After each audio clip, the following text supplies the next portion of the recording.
Kay ang pulong sa Dios nagalihok nga gamhanan. Labi pang mahait sa espada nga duhay sulab ug modulot ngadto sa kitagbuan sa kalagong espiritu, sa mga lutahan ug sa mga kawayukan, ug mutugkad sa mga hunahuna ug katuyuan sa kasing-kasing.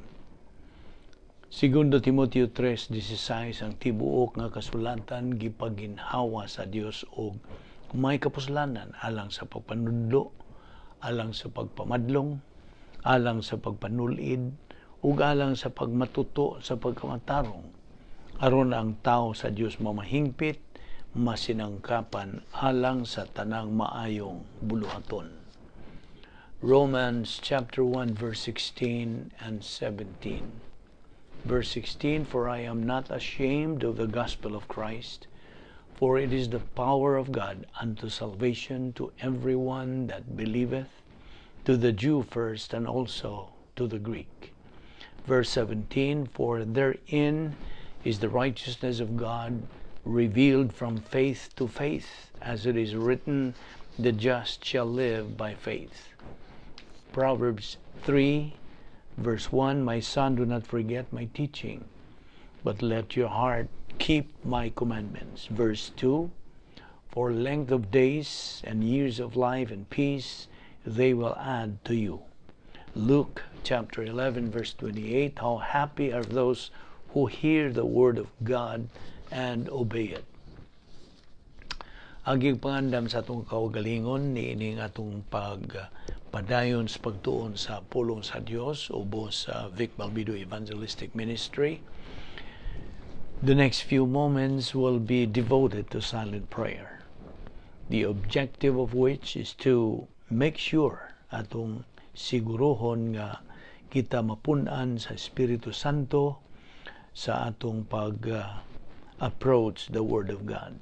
So silent prayer gives us the privacy of our priesthood and makes the option of confession or rebound possible if necessary.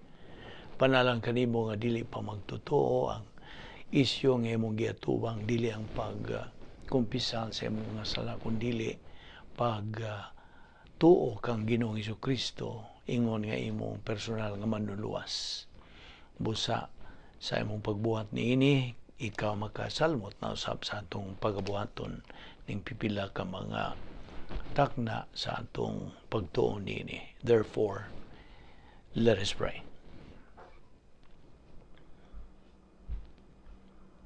We thank you, Father, for your wonderful sense of humor, for your faithfulness, your relaxed mental attitude toward us because of grace, for the fact that you love us on the basis of your character without compromising your character, for the fact that you have never compromised your character even once in loving to the maximum the worst believer who ever lived and the best. We thank you that grace found the way to accomplish all of this. As we continue to study this great grace gift from Jesus Christ, may God the Holy Spirit enlighten us, for we ask it in Christ's name. Amen. So we are here once again. Nianusap kita sa atong pagtuon sa pulong sa Dios. Anatas ka askil sa lawas. I hope you are in good health, with a clear mind. Sanag atong pangisip, gipabuhi pa kita, nagaginhawa pa kita, tungod lamang kini sa kaluoy, gugma o kortesiya o sa grasya sa Dios. We don't deserve it, we don't earn it, nor work for it, tungod kay kini grasya. Atong ipadayon ang pipila ka mga punto nga nahibilin bahin sa doktrina sa sala. Og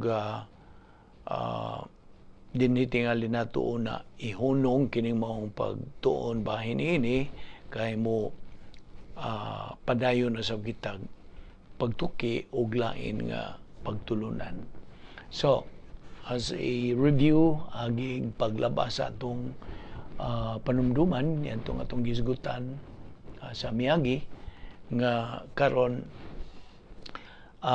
sila si Adan ug si Eva ang una natong mga ginikanan nga didto sa paraiso o hardin sa Eden. Hingpit ang ilang relasyon ngadto sa Dios, perfect relationship and rapport ngadto sa Dios tungod kay sila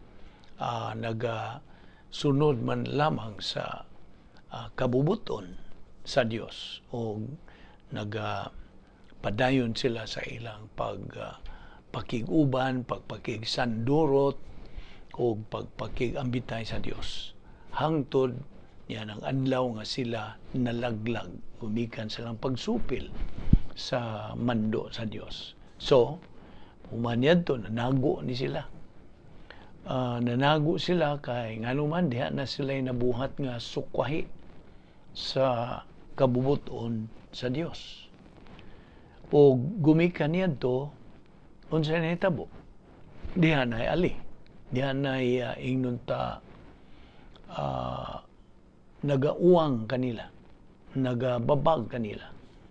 Ang ilang pagtago dito sa hardin, ilhanan sa maong babag o ali.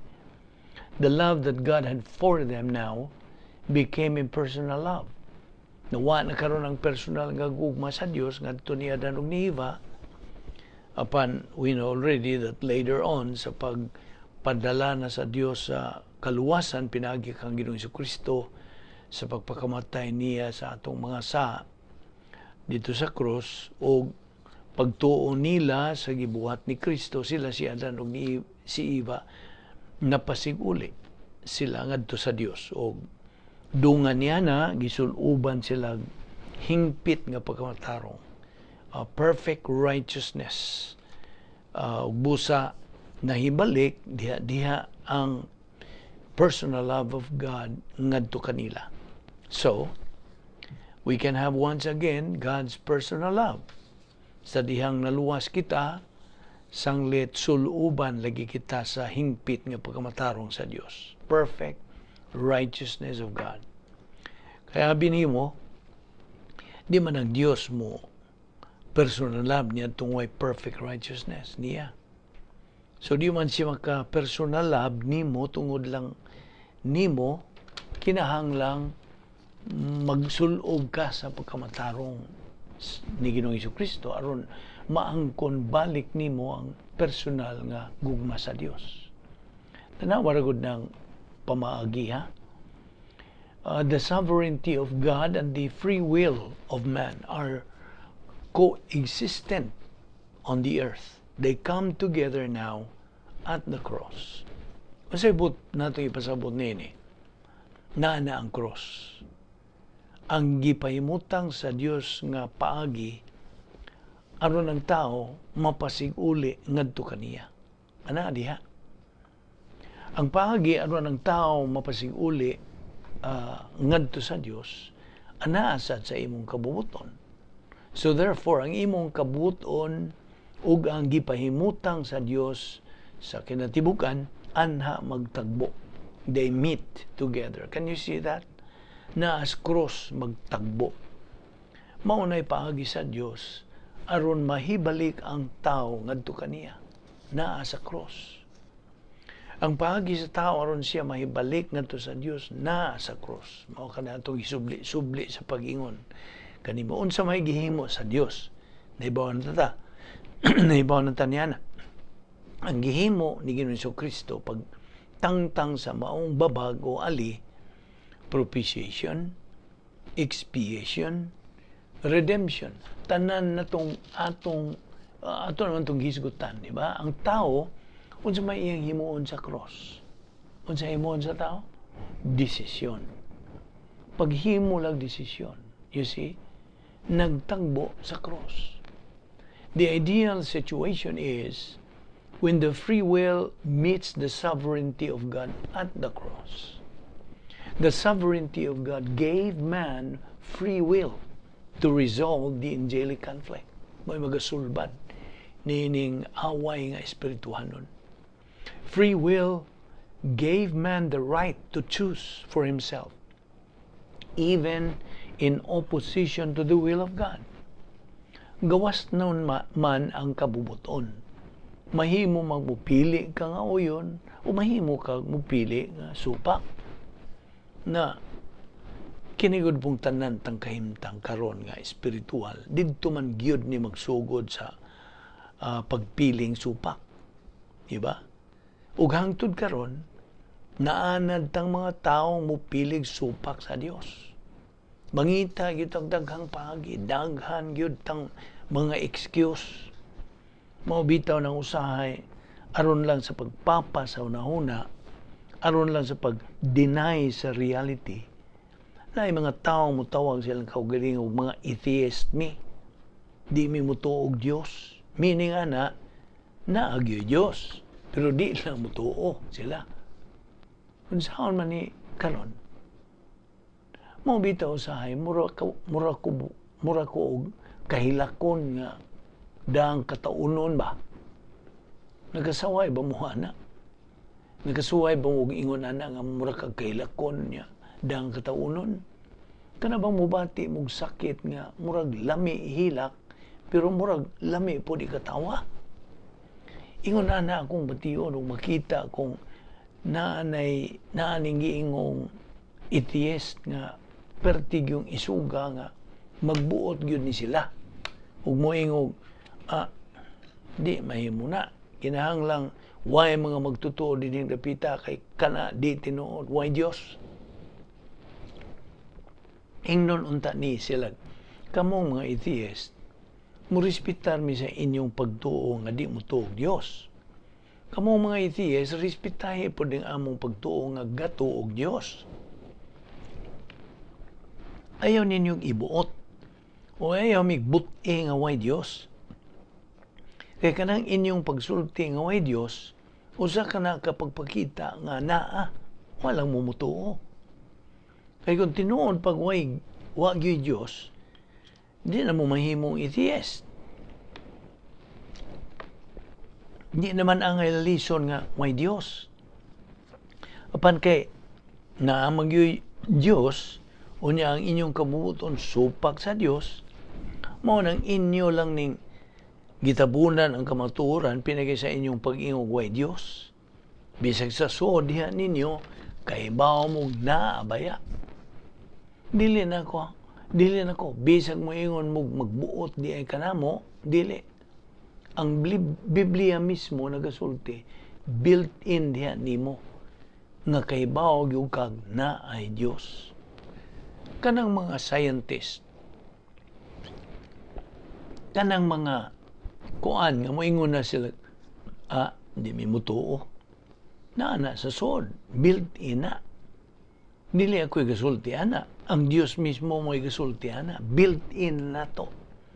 Apan kini lagi pagsupil sa tao ba, masupilon man gyud ing tao, di man gyud mo angkon na po na total magkita bitaw pud magkita man gyud po ta ana. Inigsulti sa Diyos nga antos katapusan magkwintahay ta, nahalatanaon ta. Free will gave man the right to choose. Naara nimo sa imong pagpili. And Adam's choice, ang pagpili ni Adan was made against God's will. But God is not willing that any should perish. Tanawa ra gud ning impersonal love sa Dios. Sa 2 Peter 3:10 nagasulti siya diha nga kining kalibutan na pagatunahon apan wa pa siya magdali nga tunahon kini kay gusto gyud siya maghatag sa kanang pinakataas nga pasensya sa tao nga aron ang tao makahimo sa desisyon sa pagbalik ngadto kaniya. Mao na gisulti sa 2 Peter 3:9. Sa 2 Peter 3:10. Impersonal love kana sa Dios. Ang 2 Peter 3:9. Mao kana impersonal love sa Dios. Mao na nga magkasabot nata, for God so loved the world that He gave His only begotten Son, that whosoever believeth on Him shall not perish but have everlasting life.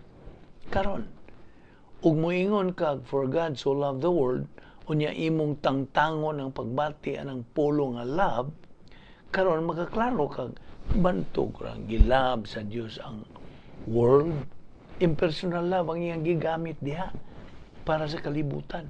Aron lamang ang kalibutan mahatagan o kahigayunan nga makahimo sa unsa saktong desisyon. Right there. Adam knew exactly what he was doing when he sinned sa iyang pagbuhat sa sala. The woman did not, ang babae did not have any clue.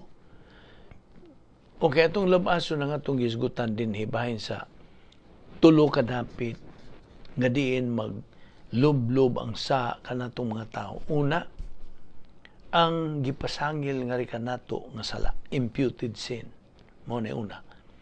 Ikaduha, ang built-in na anang daan kanato nga sala, gitawag tag inherent sin. O gay katulo, ang personal nga sala, personal sin. Kung sa gisulti sa 1 Corinthians 5:22, kay maingon nga diha kang Adan, ang tanan nga matay. Maingon man usab diha kang Kristo, ang tanan mga buhi. Tanawa ra gud na. So atong makita nga ang pagkahimugso din sa kalibutan is the moment of attainment of spiritual death. Busa, the moment nga ang bata nga nahimugso din sa kalibutan, nabuhi sa physical, mamatay po siya sa spiritual. Physical birth is the moment of attainment of spiritual death. Regeneration, ang pagpagkatao pag-usap, you must be born again, is the moment of attainment of eternal life. Kinahanglan mas malipay ta kung maluwas kaysa ipagkatao. Unta ba? I mean, sa atong pagtuon ron, di ba? Huwag imong tanahon, kay kung makadawat ka niya ng kaluwasan, pinagis pagtuo lamang kang Kristo lamang, ang resulta karon, duha na baya ang maangkon mo kinabuhi? Physical o spiritual? Di pa ka nang duha na ng imong kinabuhi. Ganyan itong paghimugso ni mo usara imong kinabuhi, kaya ang usa ni mong kinabuhi, patay. You see? So, asa man ka? Gusto kag usara imong kinabuhi o duha? Ayaw kung ingnag, ana lang ko sa usa. Labog by one, take one, kusog mong mamalit. Tanawara. Mao nang usahay kung imog yung tanaw ng mga kamatuoran bitaw sa Biblia, pagkagrabe yun. Yano kayo, di ba? Basta kay klaro kayo. Maong makatawa lang yun ta, aning ubang mga tao nga mayo, di kong too. Murag mas mayo, magagama ako mo na sinultihan sa uban. Sige diya. The gospel is the good news that the barrier between God and man has been removed. Gitangtang. Mao bitaw ning issue sa sala. Kay sala maning atong gitun-an karon atong makita pagkalayo ra sa tinuod ang issue sa sala kung maghisgot na ta bahin sa kaluwasan o maghisgot ta bahin sa Dios. Ang issue sa sala layo ra kayo sa tinuod. Ikining issue sa sala, dili na issue tungod sa gibuhat ni Ginoong Jesucristo dito sa cross. Apan atong makita nining tanan nga atong gisgutan sud ning atong higayon karon kung unsa gyud ang gibuhat sa Dios aron mawa ang issue sa sala. The justice of God created a barrier between God and man. When Adam and the woman sinned in the garden, sa ilang pagpagkasaan dito, kining maong babag, barrier, is based on spiritual death. Every person is born behind the barrier, and the justice of God is the point of reference for all mankind. Ang hustisya sa Diyos nga Amahan created this barrier. And only the justice of God the Father can remove this barrier. Siyara. And He does so by the salvation work of the Lord Jesus Christ on the cross, through the imputation, pagpasangil, o ang paghukom of all our personal sins in human history to our Lord Jesus Christ. 1 Peter 2:24 and Isaiah 53:5 and 6. Ang butog na pa ba'y mas klaro ining atong gitunan bahin ini? Na pa ba'y mas klaro nga pagpasabot may tungod sa gibuhat sa Dios alang kanatong tao aron kita makaangkon niya ng kinabuhing way katapusan. Alang kanako wa na mas klaro pa ni. Gikunis-kunis, gitipik-tipik, kuy-kuy na gyud ning pagtuunan nini. Ang tanan nga gihimo sa Dios, ang tanan nga kahimtang sa tao.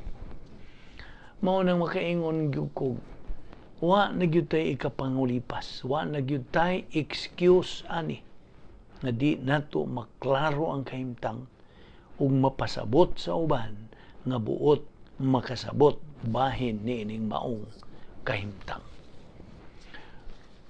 Okay, ana atay mga talaan sa mga pulong o glossary nga atong dayag diha nimo. Okay. Dapit sa kalingon. Unsa man ning dapit sa kalingon? Mao ni dapit sa kinaiyang makasasala nga nagapagawa sa tawhanong maayo o mga patayng buhat. Tan-awa ang tawhanong maayo. Mao ni dapit sa kalingon. Okay? Area of strength. Unsa man ning dapit sa kaluyahon. Ang dapit kini sa kinaiyang makasasala nga nagatintal sa magtutuo sa pagbuhat og personal nga sa mahimo lang usa kasala ang tentasyon kung musugot ang kiniyang kabubuton kaugalingong kabubuton sa pagbuhat sa maong tentasyon. Unsa man ning pagkaunod nun, carnality. Ang carnality mao na ang tim-os nga kahimtang sa pagkagawas sa pag-iumbitay sa Dios tungod sa wa isugid nga sala diha sa kinabuhi niya. Diha sa maong kahimtang pagkaunod nun, carnal, ang magtutuo mawandaan sa pagpuno sa Espiritu Santo ug modumala na sa iyang kinabuhi ang kinahanglang makasasala. Ang tugbang pulong pagka-espirituhanon mao ni ang opposite. Unsa may nagkadina nga pagpakasala, chain of sinning. Mao kini sangputanan sa pagtugot sa daang pagkasilo o sala aron manganak pagdugang mga sala. Sa dihang usa o dugang mga sala natukod dito sa milabay nga mga sala, usa ka magunubon nga hitabo ang musunod. Mao na ibot pasabot. Unsa man ning pagsugid? Ang pagsugid, ang mando kini alang sa matang magtuo sa yano nga paghingan ba, butyag lamang, pagtugan lamang, pag-angkon lamang sa mga sala sa tinago ngadto sa Dios nga Amahan. Mao na ang 1 Juan 1:9. Unsa man ang pasabot sa Dios nung maayo? By the way, kini nga itong gisgutan mga glossary, talaan sa mga pulong. Okay? So, unsay pasabot sa Dios nung maayo? Mao kini ang Kristohanong pagpangalagad o mga buluhaton nga himuon sa kamagtotoo kinsa napun-an sa Espiritu Santo. Unsa may tugbang nga pulong nini, unsa may atbang, tawhanong maayo. Unsay pasabot karon sa pagpuno sa Espiritu Santo? Ang tim-os kini nga kahimtang sa pagpakig-ambitay sa Dios. Fellowship with God nga gisugo ngadto matang magtuo sa age of the church. Ang kaygayunan sa paggamit sa gahom sa Dios sa pagtuman sa Kristohanong kinabuhi. Kini maong kahimtang mahimong mawa gumikan sa pagpakasala. Apan mobalik raw sa kini pinagi sa paghingaan o pag-angkon sa magtutuo nga nagasala siya batok sa Dios nga Amahan. Okay. Ang sunod nga pulong, grasya. Unsay pasabot sa grasya? Ang grasya, kanunay man tang hisgot ug bahing grasya, pero niya ang dugang yung pagpaklaro nimo unsay pasabot sa grasya. Ang grasya mao ang libre nga gasa sa Dios, free gift of God nga dili mahimong mapaningkamutan. Ang tanan nga diin ang Dios may kagawasan sa unsa may iyang buhaton ngadto sa kaliwatas tao, pinasikan sa buhat sa kaluwasan nga gihimo ni Hesukristo dito sa cross. Ang kaliwatan sa tao pinagi sa iyang kaugalingong buhat, wa gyoy mahimo o makabot nga pag-uyon sa Dios, wala. Okay. Ang sunod nga pulong unsay pasabot sa tawhanong maayo. Sa in English, human good. Kini ang mga maayong buhat nga nahimo ubos sa pagdumalas kini ang makasasala, old sin nature. Ang magtotoo nga may sala sa iyang kinabuhi nga wa isugid niya dili espirituhanon kundi unod-non, karnal, nga nagpasabot nga gigamhan ra siya sa iyang kaugalingong kinaiyang makasasala. Ang mga mayong buhat sa usa ka unod-non o karnal nga Kristohanon way kalahian kung itandi sa mga mayong buhat sa usa ka di magtotoo. O kini wa gyoy espirituhanong bili, no spiritual value. Unsa may tugbang pulong nini? What is the opposite? Diyos nung maayong buhat. Divine good. Okay. Unsay pasabot sa pagpuyo sa Espiritu Santo. Kini usa ka permanenteng kahimtang nga maangkon sa higayon, sa kaluwasan, sa matag magtotoo sa panahon sa simbahan nga diin nabalhin ang iyang lawas ingon nga templo nga kapuy-an ni Ginoong Hesukristo. Sunod nga pulong, ang pagkamasaligan sa Dios. Ang kombinasyon kini sa Dios nung mga kinaiya sa pagkamatarong o gustisya nga nagahanay sa pagkabalaan sa Dios. Ang kintibukan sa Dios nung kahimpitan. Perfect unsa? Divine good. Pagkamasaligan sa Dios. Faithful sa Dios. Sunod nga pulong, ang logistical nga grasya. Kini ang hingpit nga pagsangkap sa Dios sa matag lawas nun og espirituhanong panginahanglan sa matag magtotoo sa way sapayan kung unsay ilang espirituhanong pagkabutang irregardless of their spiritual status. Ang maong logistical nga grasya nagapabuhi sa magtotoo, nagahatag og kahigayunan sa pagpahimulos sa pagtuon sa doktrina sa Biblia og nagapatubo kaniya espiritualmente dinhi sa kalibutan nga giduma ni Satanas. Og ang sunod nga pula ang pagkaanaas tanang dapit. Sa literal, kini nagkahulugan og nasayod sa tanang butang og nagahulagway sa kinaiya sa Dios nga hingpit siyang nahibaw sa tanang butang, lakip na sa aktwal ug malagmit nga miagi na ug ang karon ingon man ang mga umaabot nga mga panghitabo. Sunod nga pulong, sambingay. Kini usa ka hamubo dili tinuon nga sugilanon nga nagahulagway og usa ka prinsipyo sa doktrina sa Biblia. Sunod, mawaldason. Unsay pasabot? Kini usa ka tawo nga danghag og waldason. Mao na atong mahubad sa atong binisaya. Okay, unsay buti pasabot sa kinaiyang makasasala. Kini usa ka kabahin sa matang tao nga naa mahimutang sa istruktura sa silda sa lawas sa tao. Ang kinaiyang makasasala originalmente naangko ni Adan human siya malaglag ug dayon mikuyanap kini sa kaliwatan sa tao pinagi sa laki ini kahimugso sa tao. Ang sangbutanan niini mao ang espirituhanong pagkamatay, spiritual death, ug ang hingpit nga pagkadautan sa tibuok nga katawhan gawas lamang kang Hesukristo.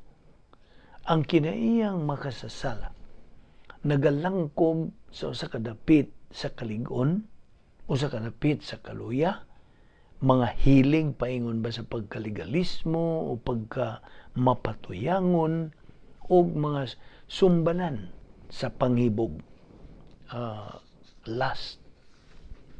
Okay, unsay pasabot sa espirituhanong pagkamatay? Ang espirituhanong pagkamatay maong paghimulag gikan sa Dios, separation from God.